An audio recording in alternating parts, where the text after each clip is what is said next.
Good afternoon, everybody. Hi.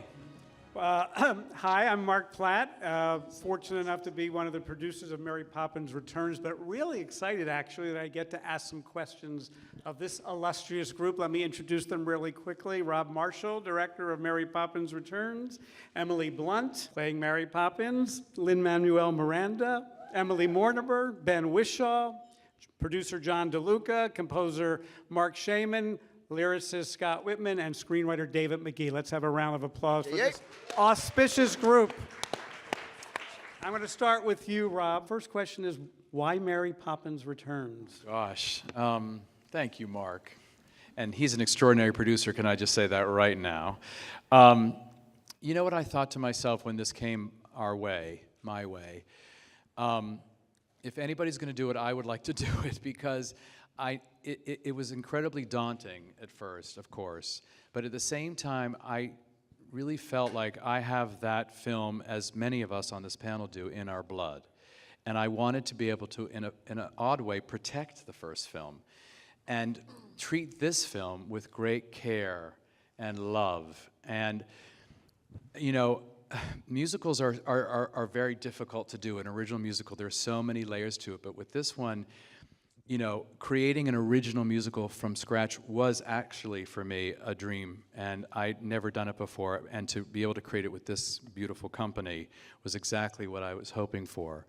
And I have to say, the guiding message of this film about finding light in the darkness is honestly what drew me to it and kept guiding me throughout the whole process, including till this very moment, you know, when people are actually now seeing the film, because it feels so current to me that, and I'm just speaking for myself, but I feel people need this film now, and I certainly knew that I wanted to live in that world and be part of that, and sending that message out into the world now of looking for hope and light in a dark time.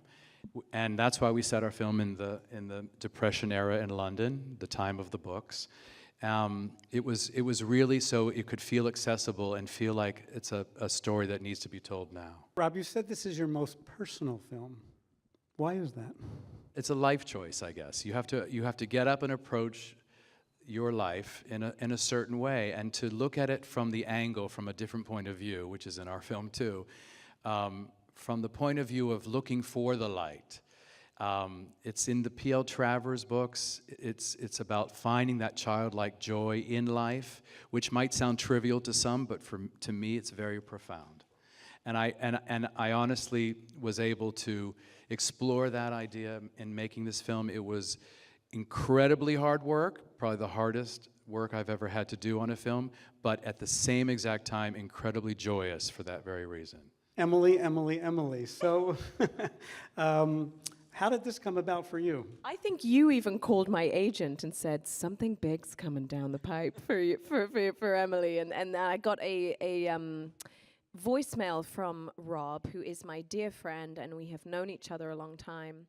And the voicemail certainly had a sort of charged energy to it. Like, I was like, oh my God, what is it? You know, what is this project? And when he called me, you know, because he is so beautifully ceremonious and wants every moment of the process to feel special and transporting and memorable for you, that even the phone call had such a sense of ceremony to it. And he said, you know, we've been digging through the Disney archives, and, you know, and by far their most prized possession. And I was like, what is it?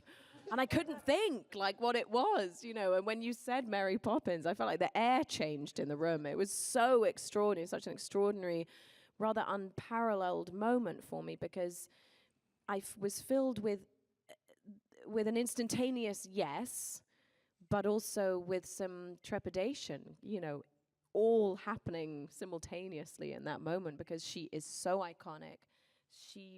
She had such a big imprint on my life and on everyone's lives. You know, people hold this character so close to their hearts. And so, you know, how do I create my version of her? What will my version of her be? Because there's no point. No one wants to see me do a sort of cheap impersonation of Julie Andrews, because no one is Julie Andrews, and so she should be preserved and treasured in her own way of what she did. And so I knew this was going to be something that I wanted to take a big swing with, and I knew I could do it with this man, who is the most emboldening, meticulous, brilliant director in the world, and I was in safe hands with him, however much I knew I had my work cut out for me. And can I just add one quick thing, that there's not another person on this planet who could have played that part but you. No one. What did you draw upon? Where did it come from to all the different colors that you painted with this character? Because she's complicated and nuanced, and it's such a sophisticated performance. Where did you find it all? She leapt off the page at me, just in how complicated she is, how unknowable she is in this wonderful way. That duality of the character, you know, that she is stern and she is incredibly rude, you know, and vain, but like funny, you know, and yet there is this humanity, and she has to herself have such a childlike wonder in her in order to want to infuse these children's lives with it, and there must under there be a generosity of spirit to want to fix and heal in the way that she does, you know. So I think for me, and certainly for Rob, when we talked about it in the year and a half we spent before we even started rehearsing, you know, we would talk about her so much, and we both wanted to find those layers and those moments of humanity, and also the fact that she's probably a bit of an adrenaline junkie. Like, she loves these adventures. It's like her outlet, you know. So just finding those moments so she's not just one thing, you know, because she is so enigmatic, and it was such a delicious character to play. Loved it. Lynn, so renowned for Broadway. I remember seeing you the first time in the Heights and watching you burst forth on stage. Here's your first big movie experience. How did it come about, and how was the experience?